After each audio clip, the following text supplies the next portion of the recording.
सच के लिए बेखौफ बेबाक जंग, वर्तमान क्रांति न्यूज 24 के संग।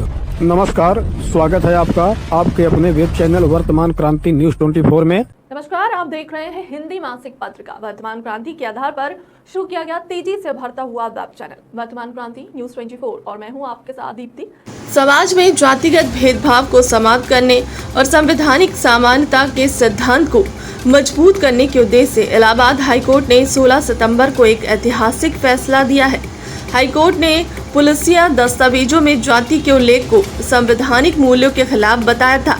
हाईकोर्ट के आदेश का सम्मान करते हुए प्रदेश की योगी सरकार ने सामाजिक समानता को बढ़ावा देने और जातिगत भेदभाव को समाप्त करने के लिए एक महत्वपूर्ण कदम उठाया है।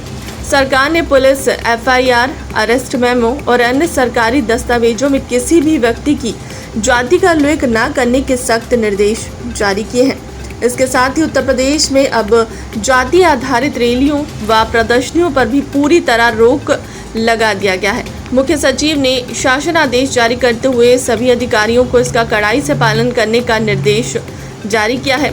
इस आदेश के तहत ये माना जा रहा है कि आने वाले समय में दस्तावेजों में जाति का उल्लेख न होने से समाज में समानता का भाव बढ़ेगा और जातिगत संघर्ष पर भी काफी हद तक रोक लगेगा। मगर वहीं दूसरी तरफ सरकार में बैठे हुए कुछ मंत्री जातीय भावना से ऊपर उठना ही नहीं चाहते। ऐसे लोग संभवतः राजनीतिक लाभों को ध्यान में रखते हुए या नहीं चाहते हैं कि भारत में जाति व्यवस्था कभी भी खत्म हो और समाज में समानता आए। इसकी एक वानगी उस समय देखने को मिली जब मंगलवार 23 सितंबर को भदोही पहुंचे निषाद पार्टी के राष्ट्रीय अध्यक्ष व कैबिनेट मंत्री संजय निषाद मीडिया से मुखातिब हुए। उन्होंने सरकार के इस आदेश को खुलेआम विरोध करते हुए क्या कुछ कहा है, आइए देखते हैं पूरी खबर। सरकार से अभी कोर्ट का न्यायालय का आदेश, हर निषाद न्यायालय के आदेश का हम लोग सम्मान करते हैं, लेकिन न्यायालय में ऊपर भी रिवीजन होता है, उससे ऊपर भी फिर से ट्रायल भी होता है।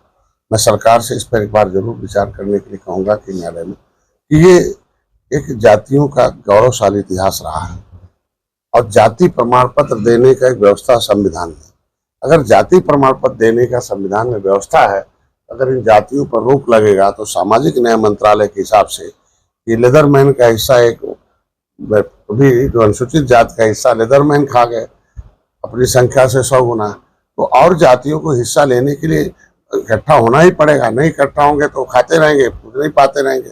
और पिछड़ी जाति में 27% में खाली मिल्कमैन खा गए, तो अगर 27 में मिल्कमैन है, 23 में लेदरमैन है, तो अदरमैन का भजन गाएंगे। तो जातियां जो नेफ्ट में है उनकी कुछ विशेष योजनाएं बननी चाहिए।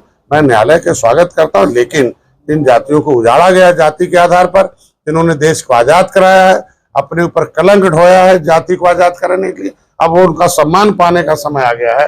ये जातियां कि भाई मोदी अगर उन्हें सम्मान देना चाहते हैं तो ऐसे जातियों के लिए व्यवस्था होनी चाहिए। और जाति प्रमाण पत्र देने की जो बात है, तो जब जातीय प्रमाण पत्र संविधान में देने की बात है तो जाति लिखेगा नहीं तो पाएगा कैसे भाई? नहीं लिखेगा तो पाएगा क्या? और जिन जातियों का लूटा गया है और उन्हीं में लूटने वाले लोग हैं, तो जाति इकट्ठा नहीं होगी तो फिर वो कैसे लड़के ले पाएगी? ये तो सबल है, ये निर्बल लोग कहाँ जाएंगे? तो निर्बल लोग सबल हो जाएं, उसके लिए एक नई व्यवस्था। फिलहाल अब तक की खबरों में बस इतना ही। अपने आसपास की बड़ी और धमाकेदार खबरों के लिए बने रहे हमारे चैनल के साथ। नमस्कार।